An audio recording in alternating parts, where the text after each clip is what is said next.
the billiard room. So we don't have the security card today. Not ideal. Not ideal.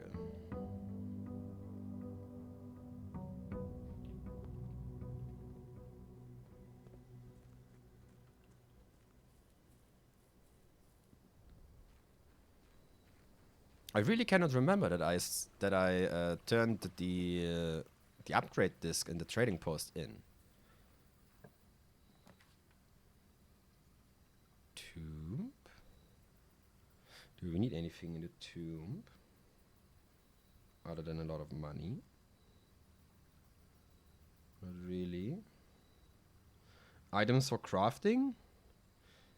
I mean, we might as well just brute force the crafting thing and are done with that forever. So I guess we crafting today.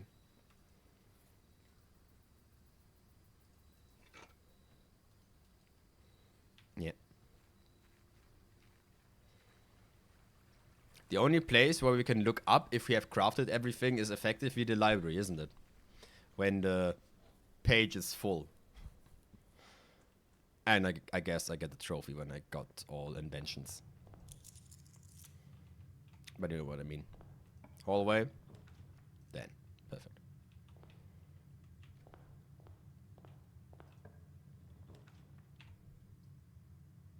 Money. Big money. I will come back to you.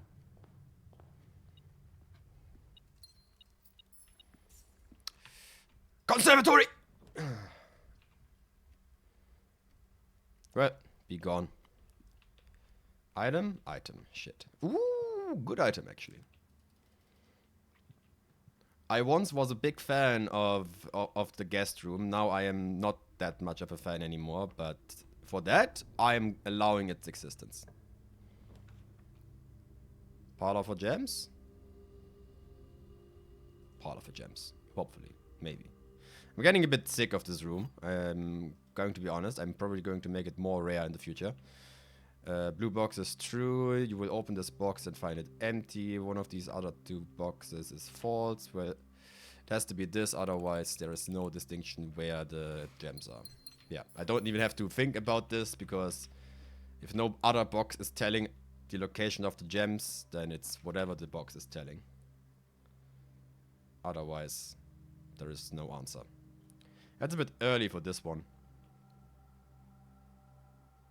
Yeah, bedroom. Where are my items? Dog shit game. Commissary? Perfect. I have money. I didn't even collect the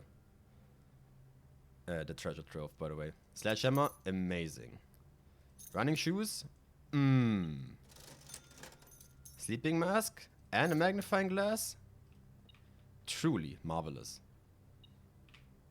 There you are.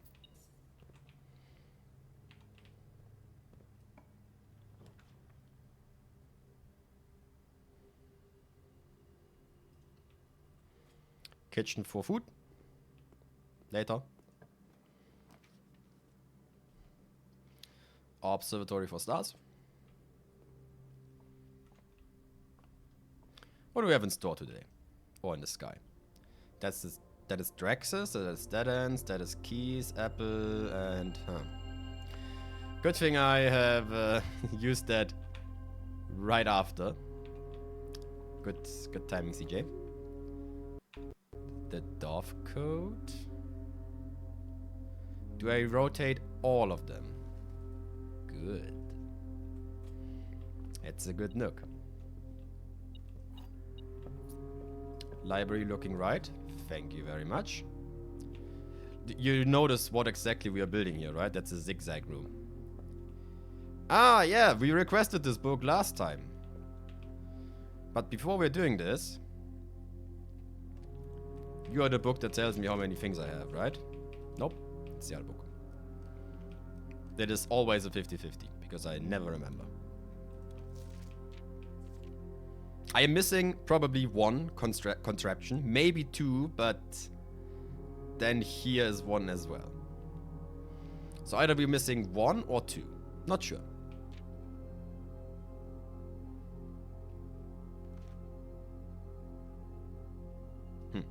Anyway.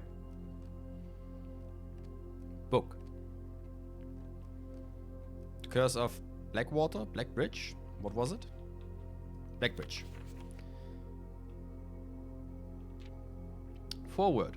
The legend of Blackbridge is one of the well-known to the people of the Grand Realm, for versions of this tale have been passed down from generation to generation. With each new telling, the story has changed, becoming over the years more colorful, more verbose, and, as often might expected, increasingly horrifying. However, with so many renditions and unique personal touches, the task of confining and binding this tale to text seems ambitious and impossible challenge. Over the course of my research, I have heard dozens of variations of the legend, and while the details would often change, I was surprised to how much of these stories yet remain the same. Yet, the more I listened, the clearer it became that there was never a definitive version of the tale capable of capturing all the wonders and myths of Blackbridge. In the end, I chose to write down what felt most authentic, the story my grandfather told me as a young boy long ago. Part 1. Ooh, is that like the possible things we can get from the shrine? The berry picker from Oris. Oh my god. Oh my god.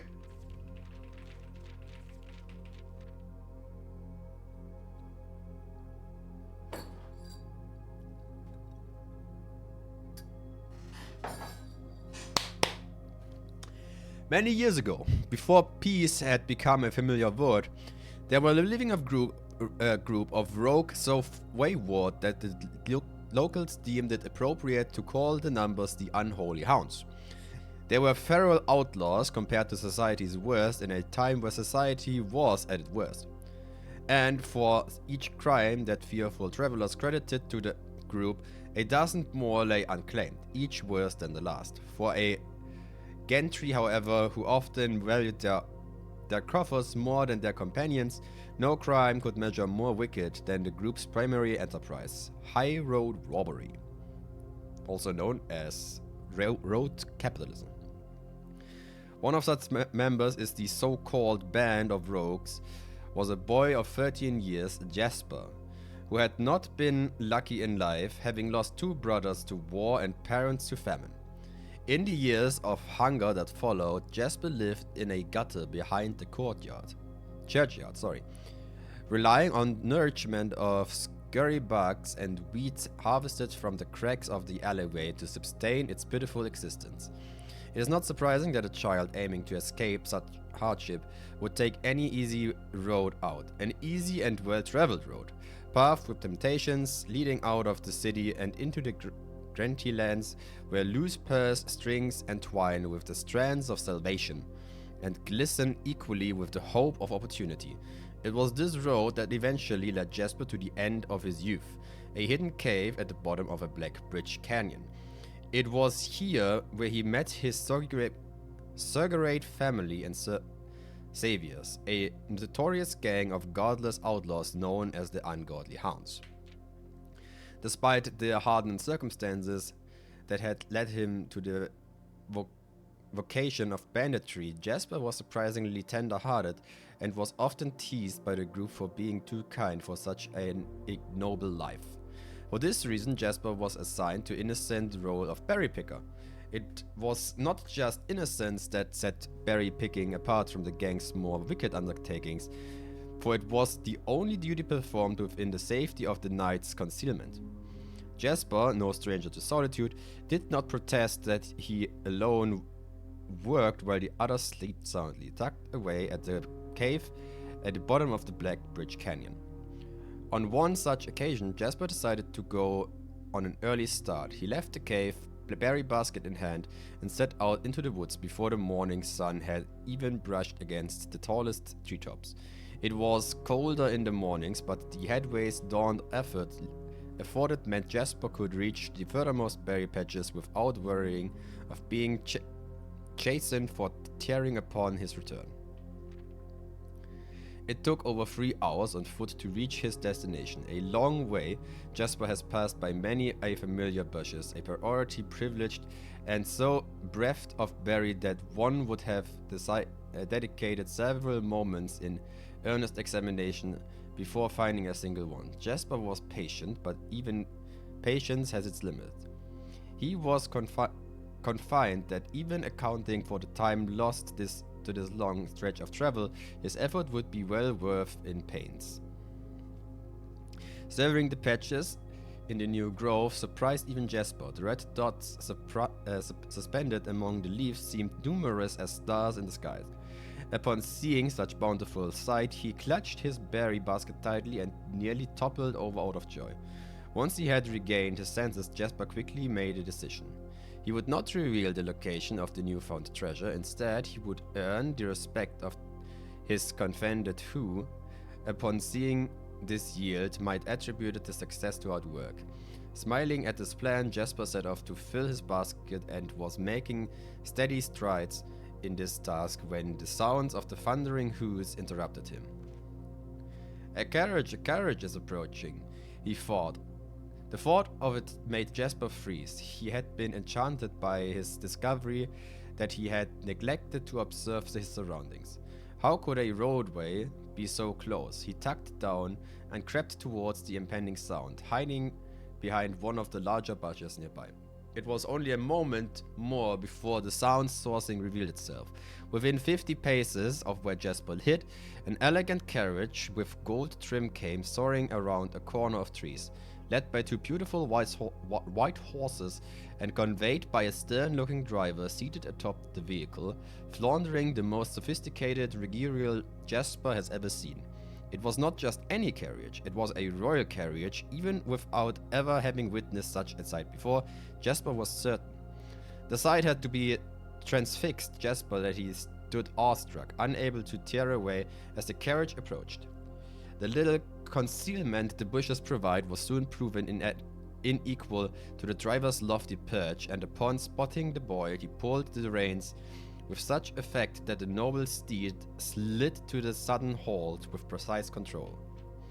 "You boy, get out from behind the bushes," he shouted with a rigidity that betrayed a modest amount of fear.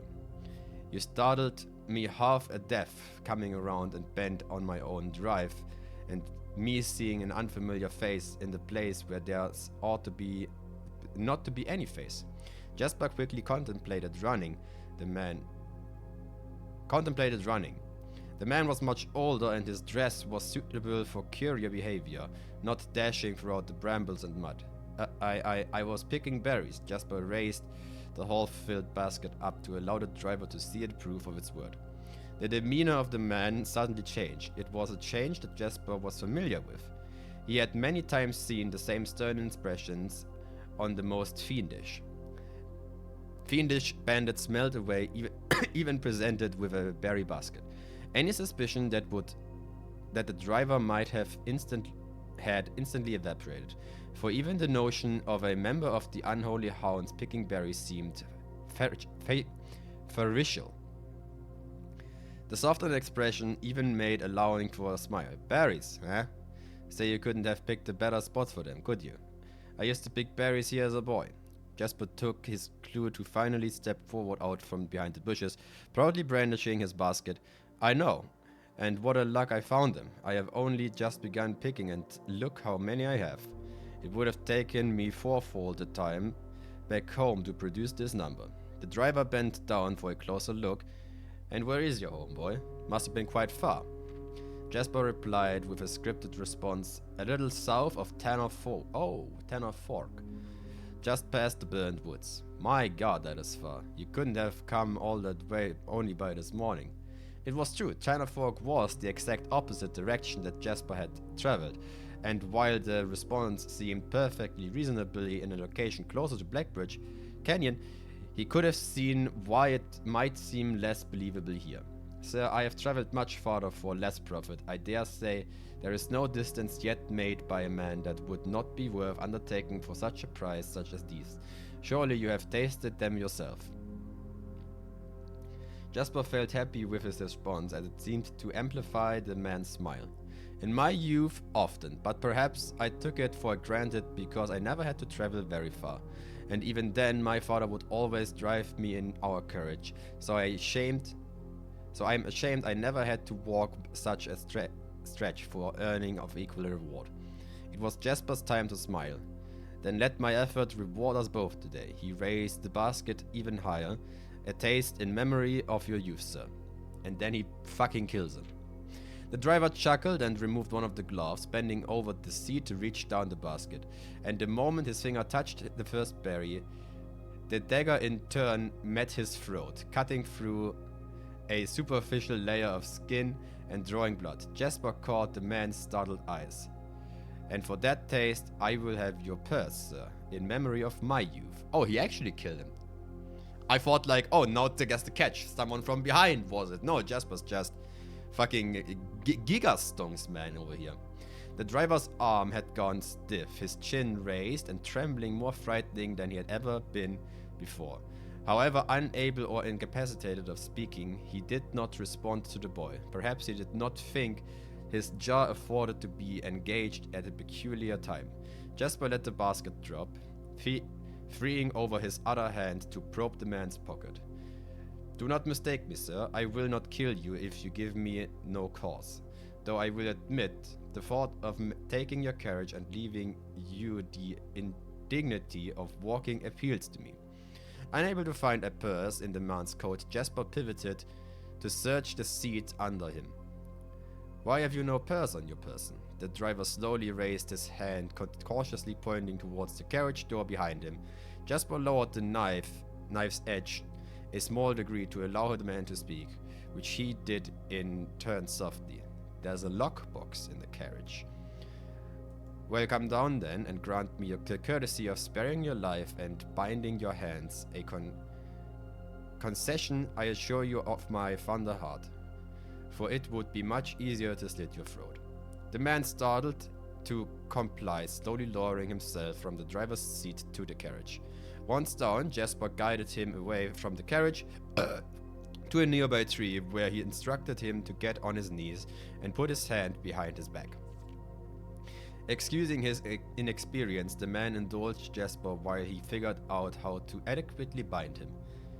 The smile and kindness Jasper had seen on the man's face now nothing more than a distant memory. In their place, cold dark eyes displaying no emotion. I wonder, should I grant you the same clemency you are showing me? Jasper stood surprised by the question but ignored it, secured the final binding and then hastily returned to the carriage. With one hand on the door's handle, he turned back to the man. If there is no lockbox, there will be no clemency. Inside the carriage was surprisingly dusty and unswept, the stark contrast to the elegant and polished golden facade on the exterior. It had apparently been many years since the passenger had enjoyed passage in this vehicle. This all but confirmed what Jasper had suspected. The driver of this carriage was not a livered servant of an employer of some greater master, and curiosity that this observation might have further produced was quickly abandoned upon seeing what rested under the carriage's backseat. A large wooden lockbox. Despite its hefty appearance, the box was surprisingly easy to handle. Within a few minutes, Jasper has dislodged it from its hold and carried it out into the sunlight. Inspecting the box carefully, two observations were made. Totemic symbols found carved on all four sides of the box hinted that the box was very old and likely created by Orindian hands. It reminded him of artifacts from the old world that was presumably crafted in one of the ancient realms. Secondly, the box was secured by a rusted yet robust padlock. It would not open easily without a key. Jasper looked over to see the driver quietly observing from his indented position. Do you perhaps have a key you can provide me to open this box? Without emotion, the driver replied, there is no key to that box. Jasper stood up. Easy enough then. He handed over the nearby rock of sizable dimension. Fucking genius over here! Apparently he didn't have to get a sledgehammer, he just took a fucking stone. Why am I not allowed to take a stone from outside, huh? Enough in the fucking driveway. He handed it over to a nearby rock of sizable dimension and lifted up the stone, carrying it back to the box. If there was ever a time when a lock has been restrained to brute force, it wasn't recent. With one hit, the stone had completely shattered the rusted lock and bent back down to open the lid. Inside was an effigy, a crude figure chiseled from stone. Without too much deliberation, Jasper bent down and picked it up, somewhat surprised how heavy it seemed, given how light the box felt. Having experienced to find something more akin to gold or gems, he looked questionably to the man, hoping to find an explanation. The driver smiled, had once again returned. "You're cursed, boy, for deadly is the stone. You have opened that which should never have been opened, and you are cursed." Jasper carried the effigy over to the man and shoved it into his face. "What is it?" That's one. That's one. Feeling... What is it? That's one. Feeling his disappointment raised to anger now, Jasper tightened his grip on the effigy. "The one what, you mumbling agenter?" Agenter? "And in God's name, why you have no purse upon your person?" The man did not seem intimidated. Once pace, he paused for effect. 12 more, and you will be dead. 12 more, and you will be dead. He only had a second to flinch before the effigy struck him in the head. Oh, and put to end to his cryptic ramblings. If there was ever a time where the old man had been resistant to brute force, it wasn't recent. Just like a wooden lock, isn't it? Jasper looked down at the sculptured stone figure, now splattered red. Was it cursed? Was he cursed? He had, of course, heard stories of curses and had never doubted their validity in the past. But now that he stand face to face with the possibility of being cursed, his mind pleaded with him to be skeptical. And if he was cursed, what difference would that knowledge make? A dozen more paces would not be enough to find another living soul. To say nothing of the chances of procuring a remedy. If he did not move from where he now stood, he could maybe live another 3 or 4 days, maybe more given the abundance of nearby berries. A plan that, if we ignored its obvious faults, might prove additionally opportunists for helping to come along. But what good would that do to be discovered here? Besides a body, stolen goods in hand, bloated from berries and ravaging about a curse that would very well not be real, no, it'd most likely certainly be better to face the once fate now, take a dozen paces and see if life goes on. But Jasper found his legs unable to make that first step. His mind was unable to convince his limbs to waste away 1/12 of his life in a single motion. Feeling the desperation sink in, he hopelessly looked about him for a solution. And if, by some stroke of luck or gods, had heard this plan, a miracle materialized before him, if he found himself suddenly at the end of a fairy tale. 2 white horses and a carriage of golden trim were beside him, the answer to his immediate prayers. He laughed at this fortune and calculated the short number of paces back to the road. 4, perhaps only 3 if he jumped. He made a quick survey to see if there was anything he wished to grab before taking the plunge. He thought about removing the driver's fancy coat, as that approached to be of some value, but the additional risk of undertaking such a great task great to chance. And so, after a profound breath, he took his second, third, and fourth step, for they were quite large. Seated now behind the horses, he reached for the reins and suddenly realized that he is still gripping the effigy. If the curse is real, then it would most certainly be better left here. If, on the other hand, the story was fictionist, there might be some appraisal that could be made of the figure. It was, after all, found within a lockbox, whose typical function of securing object of value. Having witnessed firsthand the horrors of destruction, Jasper found his mind equally reluctant to allow his hands to go. If it's a curse, I die. If not today, then tomorrow. And if I die, what care I have? And with that statement said aloud to the horses seemingly, Jasper took up the reins with confidence. So what? He can drive on the carriage, but if he takes like, how much did he take? 1 and 4 more? So 5 already taken. If he had like, depending on what, 7 or 8 steps more, he's dead. My man needs a wheelchair from now on. Below the Black Bridge. Miller awoke to some light nudging from the familiar foot. Only one person would have cheeked to awaken here in such an ill manner fashion. Shaking the sleep from her eyes, she glared up at him in the darkness, but did not say a word. He nudged her again, teasingly, then stepped back into the dim. After taking a moment for her eyes to adjust so the darkness in the cave, Miller remembered. She was on her third watch today. Quietly collecting her things and wits, Miller turned as she left, wavering to a young friend who was more than likely asleep already. She crept through the cavern's main passage, careful not to wake the sleeping bandits around her like a hero in a book. She often mused. Quietly, she grabbed a bow from the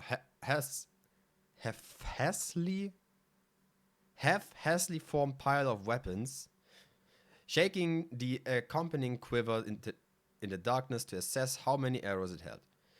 She then walked towards the sun-drenched mouth of the cavern, ready to start her shift. Above her, in one of the few trees found in the canyon, Miller could see that Ravia was already posted. She waved at Ravia, and Ravia waved back. Calling out to each other was strictly forbidden. Anything louder than a gesture in the canyon was forbidden. When Miller reached the tree, Ravia lowered a braided rope and oh shit! My fat finger pressed right click.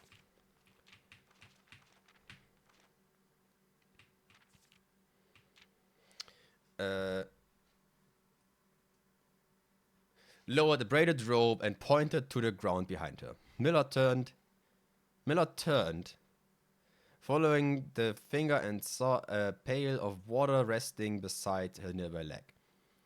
She turned back to Ravia, nodded, and secured the pill into the rope. The pill went up first, and in turn, Miller followed. Ravia reached across to grab the water. Miller leaned back to give her space. There was not much room for maneuvering in this tree post, a necessary concession for the concealment the outpost demanded. Ravia tilted the pile up to her mouth dramatically, illustrating how thirsty she has been. Miller laughed silently as water poured out, splashing onto Ria's face. It was a bit too daring and noisy of a joke, and had others been around, they would have certainly been scolded her unwarrantably.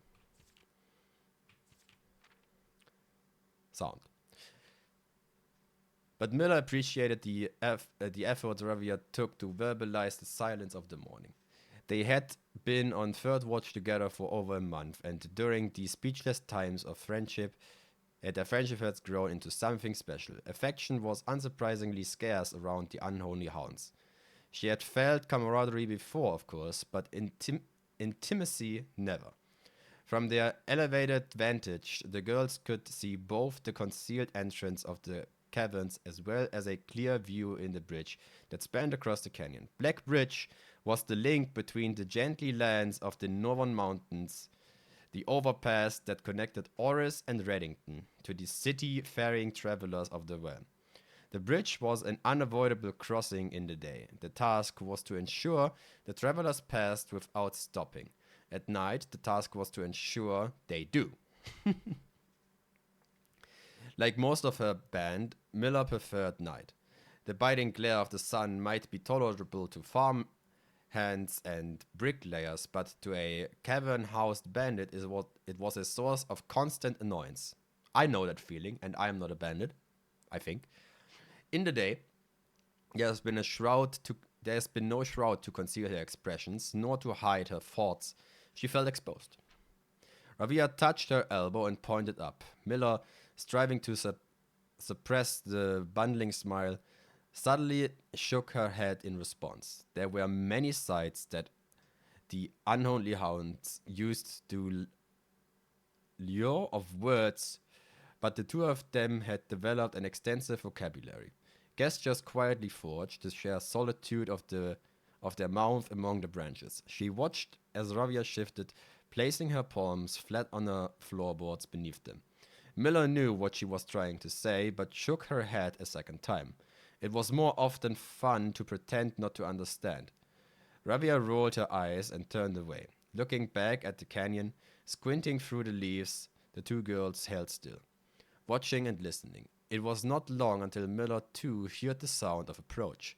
Ravia held at two bent fingers, and a few moments later 2 men emerged from the bridge's southern end.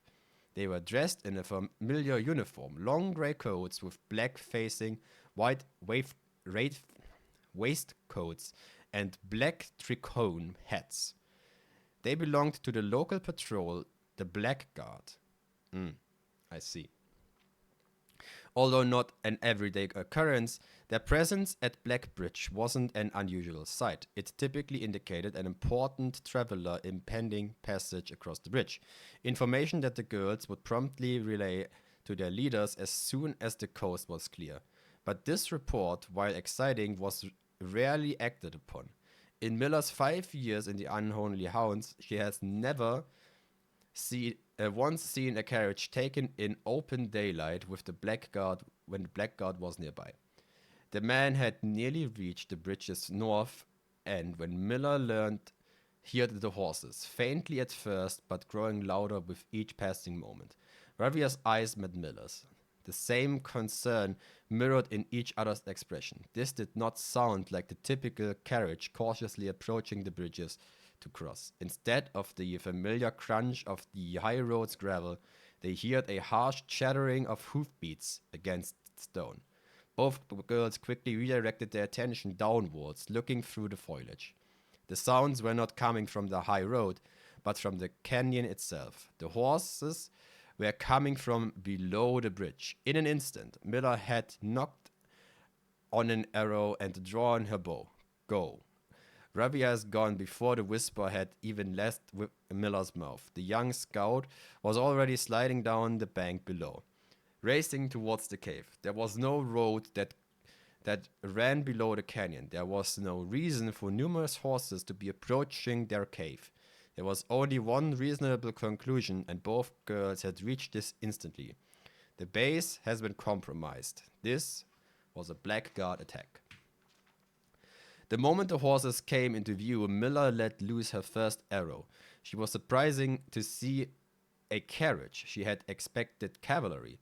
Before she even finished processing that thought, the second arrow was in the air. Without a trail, it would be unthinkable for a carriage to traverse such rough terrain. Yet she watched as the wheels jolted over the rocky riverbed. A third arrow now was in flight, and there would be no need for a fourth. The driver slumped over just moments before the vehicle dripped into a small ditch, slamming into an embankment. The force of the sudden halt immediately shattered the two front wheels and catapulted the driver from its seat. Utterly confused now, Miller quickly glanced over the shoulder to see if any horses were approaching from the rear. Down in the canyon, the entire horde of the Unholy Hounds came spilling forth from the earth as hell itself had suddenly sprung open.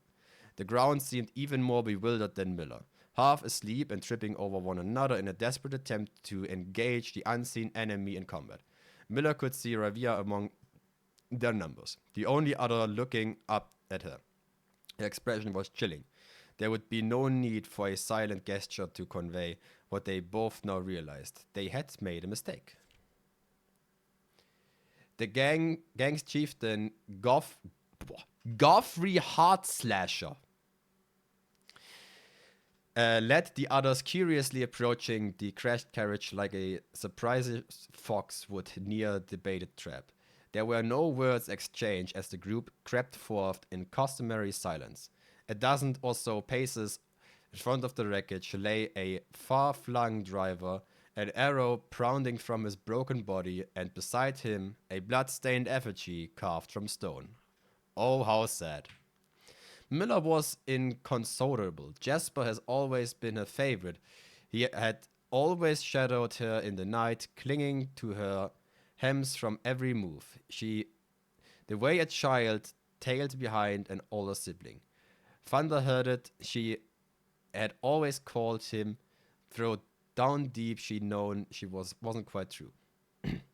His appearance of gentleness concealed a raw, resilient durability that emerged in the most peerless of situations. He had been a flower among the nettles of this cave, but he still had thorns. Honed by his grim past, he had hundreds of hands of misfortune. And his 100 hands of misfortune. They buried him in the darkness in the back of one of the larger cavern rooms. He was interred with a berry basket and a silk handkerchief that he had treasured. The mysterious effigy that he found beside him served as a distinguished gravestone, a marker that stood out as somewhat special among the rows of a similar sort marking neighboring plots. No one spoke, not even in whispers. There was nothing to say. Miller awoke the next day to the thunderous slacking and rattling of the earth, a far cry from the playful nudging of the previous day. She strained to adjust her eyes, but the choking sting of stirred-up dust caused her to flinch. Panic was also in the air. The sound of scurried footsteps and clattering feet filled the space around her. But even in alarm, the silence was louder. What was it? It sounded so strange. Miller closed her eye tightly and used her feet to guide along the passage. The whispers around her were getting louder, and intense voices could be heard ahead. Louder speech than she could ever hear spoken in the canyon. A growling dread grew as Miller approached the mouth of the cave, her eyes now open wide despite the dust. Shouldn't it be day? Miller felt a hand in the darkness pulling at her. It was Rhea. The two embraced, and Miller did not need to see her to understand. Rhea placed two bent fingers against Miller's cheek, and with that touch against her face, Miller felt the same shrinking feeling from the previous day. Two bent fingers confirmed what Miller had suspected. The girls had forgotten to relay one critical piece of information to the others. Oh yeah, the blackguards that were on the bridge that most likely heard the carriage crash into the canyon mouth, huh? An hour or so later, the screams began, blood-curdling cries of hopeless desperation. Captain Frederick Lee of the Blackguard looked down from the ridge to the canyon, to a collapsed entrance of the case. Ah, he grinned. Now they speak. Funny. Good story. Holy shit, that was one of the longest reads I have done in quite a long time. Boah. Big sip. One moment.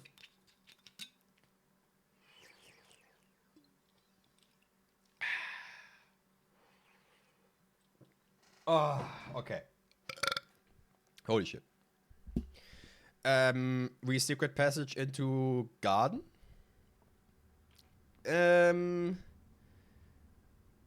Terrace, patio. I mean, courtyard. Can courtyard spawn outside? I don't think it can, actually.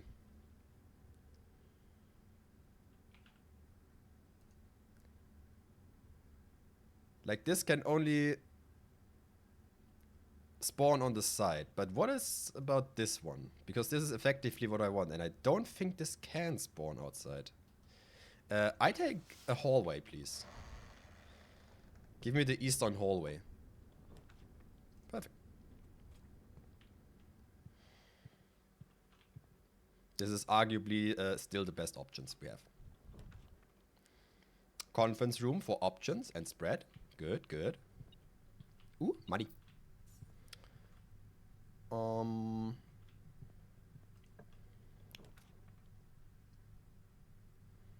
Pool, good. Yeah, yeah. We have Sledgehammer. Let's fucking go. Give me a dead end here, please. Okay, I wanted a different, useful dead end, but I'm taking that one. Thank you very much. The game has given me what I requested. Give me another dead end. I have the keycard? I have the keycard. Okay, storeroom it is. Ooh, hello. To my collection of cringe you go. I am not opening this one. Because I would love to have some dices before. So I can have a greater chance of finding my conservatory.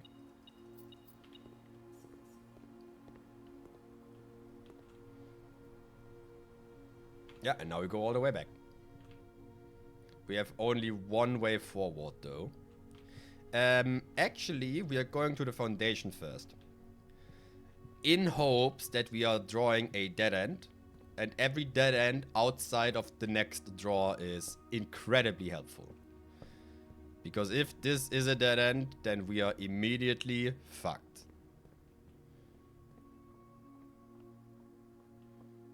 Right, we have the sleeping mask now. Oh, you know what? Do they have a shovel? No. Give me the code check. Well, it's a dead end. Is that an item? It is. It isn't. I mean, it is, but it isn't. You know what I mean. Okay?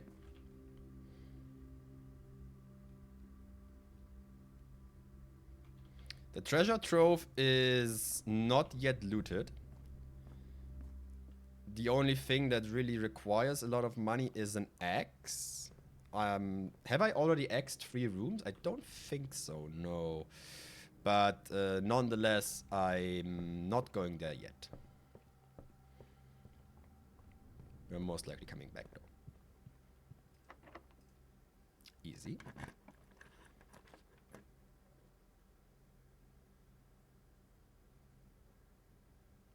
I would like to keep a gem if there is absolutely no other choice, or if there's something better.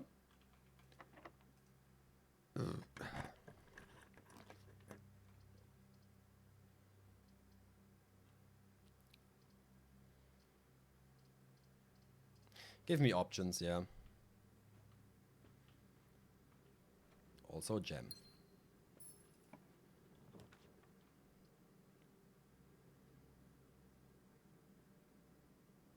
Security, yeah. Increase the amount of everything we have in here.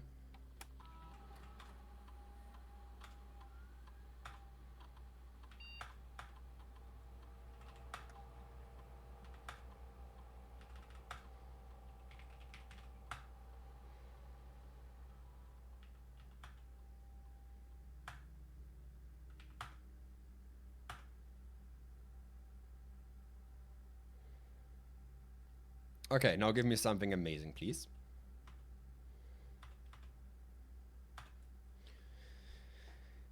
Oh, okay. Permanently increase a lockpicking skill.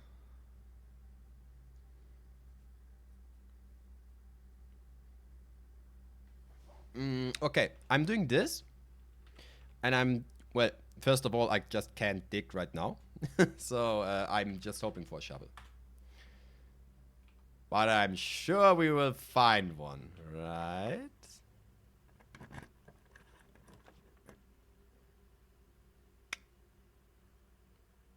Wow. You see, that is happening when the game doesn't want you to progress. Then this is what happens. Give me dice. You know what? I take it. That means we have exactly 1 retry to find the conservatory in the bottom right. Which is effectively one of my main goals right now, because I want to do something against these. Like, basically everything that is a dead end has to be removed out of this list, somehow. I am getting rid of these. Ah, there's a coin. Okay, whatever. Phone, what are you doing? Shut up. Ah, yippee. Okay. Not bad. Not what I want, though.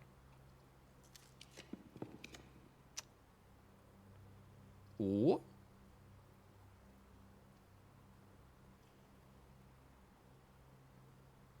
Well, we are stuck anyway, so we might as well take this.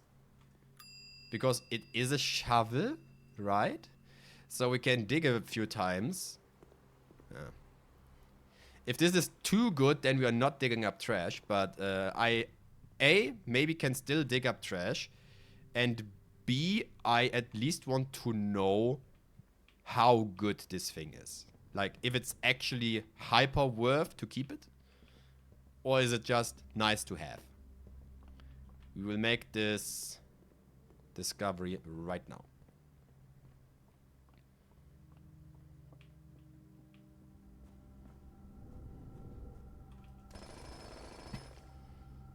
Okay, okay, okay. This is very good actually. And oi oi oi oi oi. Brother. That thing in combination with a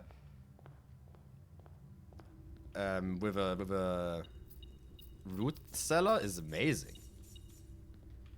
Alright, +1 for you. 2 realms have the same color banner. I think this is wrong. Yes. I'm going to write it down anyway. Beep. This is a green type node. 2 realms have the same color banner.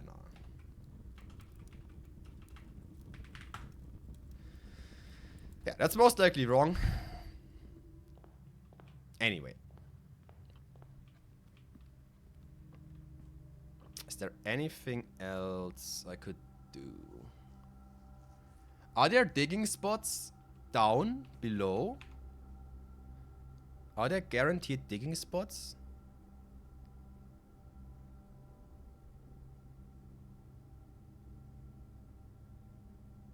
Have there been digging spots in the basement or in the safe house thing?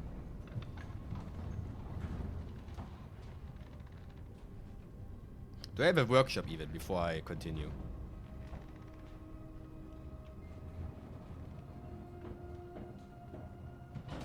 By the way, what happened to my favorite room? You're still commonplace. Well, I can guarantee you right now it's not commonplace because apparently I did not see it anymore. Is there any... No. There is nothing in between here. I'm looking for digging spots right now. Did you have a digging spot? No. This is going... Where's this even going? Not to a digging spot, yeah. Do you have digging spots over here? Consider yourself skipped. There are absolutely no digging spots. Like, none. Huh.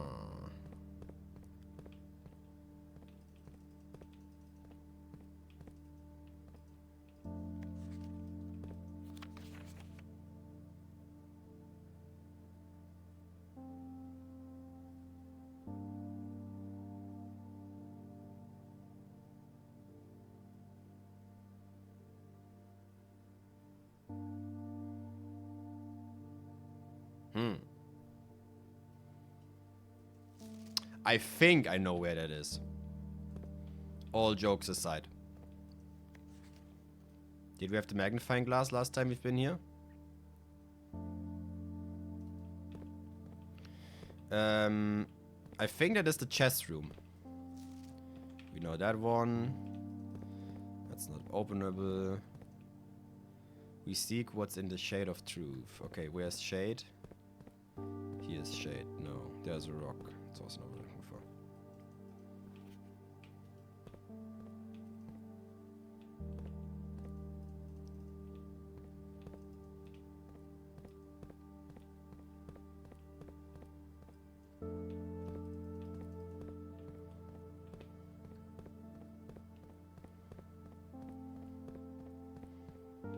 I can probably not drive with this, right? No. But I would love if I can, you know, just jump down and look what is there. This is not the most senseless idea I ever had.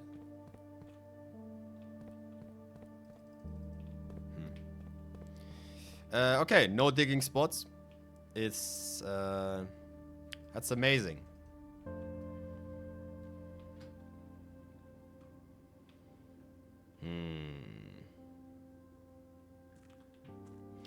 Are there any digging spots in... Where's the counterpart? In like here?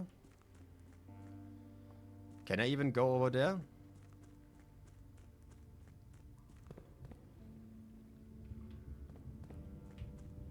How do I go from here to the other side? I can't, right? Yeah, I am required to have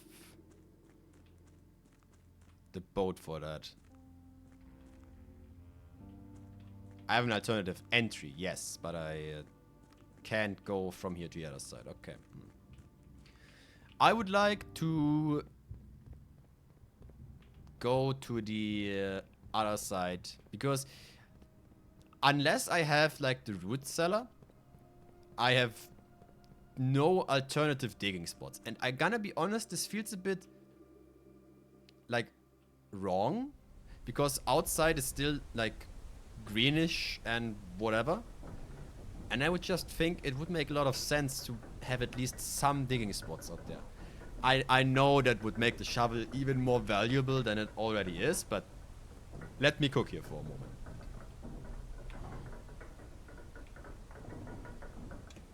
moment. Speaking of, no study, no office. Okay, this is out of the question. But we can cross-reference what I thought to be a correct choice. Yeah, that is this. So this. Okay, I'm setting on my to-do list. Power sledge. Sledge. The chess room. Okay. I can do that. I can't do that, however, though. Not right now.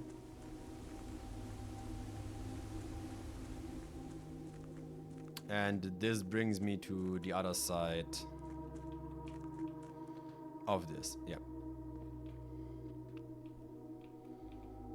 So yes, I can go on the other side.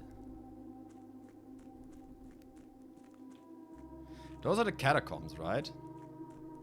They are just not open now. Which makes sense, I guess. And here we are on the other side of that. Is there nothing to dig in here? Like, come on, it's just a convenient place. Yeah, and that's just flooded, okay. Sad.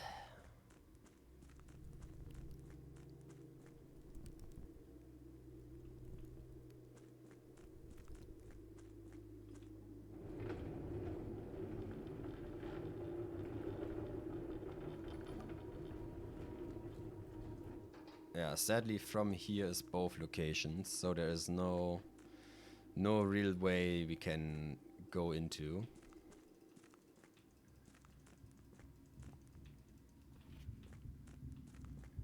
Sucks. Yeah. Then I'm going to keep this like that, because going to the foundation into this is a bit more convenient than the other way around. Consider me sad either way.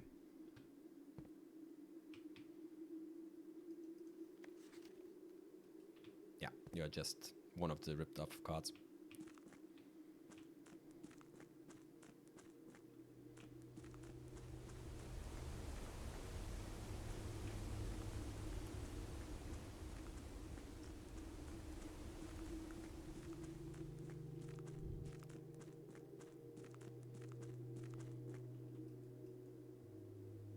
Hello. I would like to check in my hyper device, my cool shovel. I'm gonna be honest, this shovel seems to be very strong. I mean, I digged 2 times and I got 2 good things. If this counts for multiple approaches, and maybe even includes things like, you know, I can find a sledgehammer in there. That's a bit unrealistic, I gotta say. But if I can consistently get more keys, that is already giga worth it. So, looking forward to experimenting with this little boy. How exactly am I getting this one back, by the way, if I don't, right? Like I just don't. If I don't take the same way up that I used to get down there, I'm just, you know, not getting this thing again. Neat. But you read a lot of book. I'm gonna be honest, that's a cool book, I guess. I don't really know why we read this. Unless something is referring to that curse and we have to enter this or whatever. But at least from what I've read, I had gained no information about the realm colors or their transport way or whatever. Like, from what I understood, this entire story played in what is now Fen Ares, I think, or was Orindia or whatever.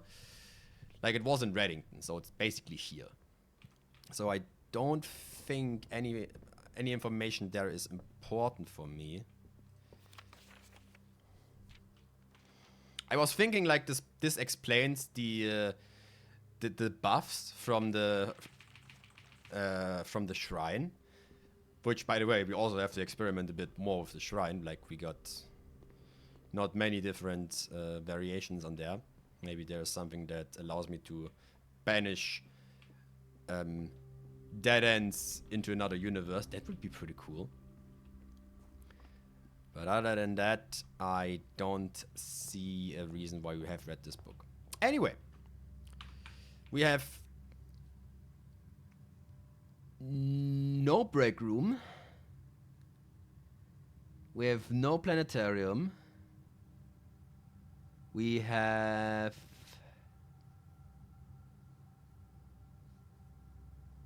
That's it. That's it. That's just it. I'm going to piss.